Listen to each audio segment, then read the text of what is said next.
আসসালামু আলাইকুম। আমি সুরভি মানিকগঞ্জ থেকে বলছি। সুরভি কিচেনের বিএসকের পক্ষ থেকে আরও একবার সবাইকে জানাই স্বাগত।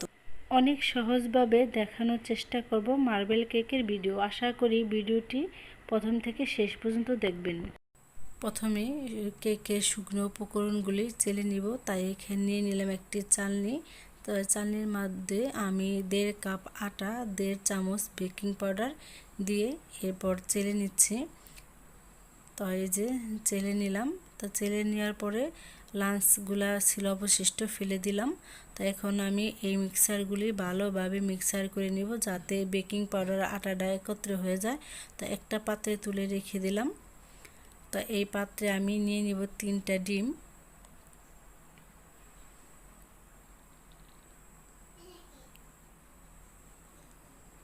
এখন দিয়ে দিলাম 1.5 কাপ চিনি।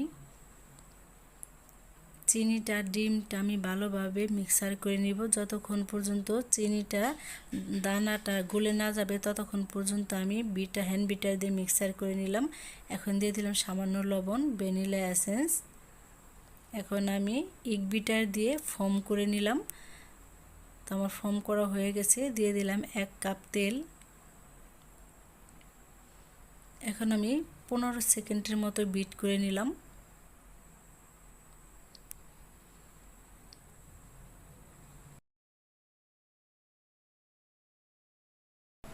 আর তেল দিয়ে বেশি সময় বিট করলে কিন্তু ফোমটা নষ্ট হয়ে যায়। তাই আমি এখন আটাটা আর যে বেকিং পাউডার মিক্সার করা ছিল 3 ভাগে দিয়ে আমি আস্তে আস্তে আলতো হাতে এটা ফোমের সাথে মিক্সার করে নিব। তো এই সময়টা কিন্তু খুবই আলতো হাতে করতে হবে, তাড়াহুড়া করা যাবে না। তো আমি আলতো হাতে মিক্সার করে নিচ্ছি। তো আমার মিক্সার করা হয়ে গেছে। যেহেতু আমি মার্বেল কেক বানাবো তাই কোকো পাউডারের সাথে 2 চামচ দুধ মিক্সার করে নিলাম। আর এখান থেকে একটু বেটার নিয়ে নিলাম। কোকো পাউডারের যে দুধটা মিক্সার করেছি সেটা ভালোভাবে মিক্সার করে নিলাম। তো এখানে আমি যে আটার বেটারটা আগে দিয়ে দিলাম। তো মাঝখানে আমি মার্বেল কেক যেহেতু করব মাঝখানে আমি কোকো পাউডার মিক্সারটা দিয়ে দিব। তো এখন আমি কোকো পাউডার মিক্সারটা এখানে সুন্দরভাবে সাজিয়ে দিলাম। এরপর আমি সাদা যেই মিক্সারটা ফোমের আটার মিক্সারটা আছে সেই মিক্সারটা দিয়ে দিব। এভাবে আমি সাজিয়ে নিয়েছি।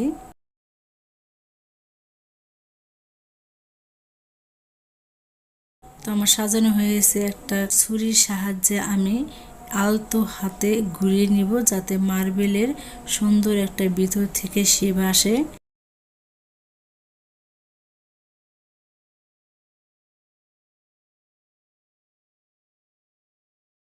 তো ঘোরানো হয়ে গেছে। এখন আমি ওভেনে দিয়ে দিলাম। আমি 150 ডিগ্রি তাপমাত্রায় 50 মিনিটের জন্য বেক করে নিয়েছি। তো এই যে কেকটা দেখেন আমার ক্লিন আসতেছে, কেকটা আমার হয়ে গেছে। তো এখন আমি পরিবেশন করব না কারণ এখন গরম। তো এই যে এখন ঠান্ডা হয়ে গেছে, কেকটা আমি তুলে নিয়েছি, কেটে আমি পরিবেশন করে দেখিয়ে দেব। তো ভিডিওটি আমার কেমন হয়েছে, ভিডিওটি ভালো লাগলে লাইক দিবেন, সাবস্ক্রাইব করে আমার পাশে থাকবেন। আসসালামু আলাইকুম।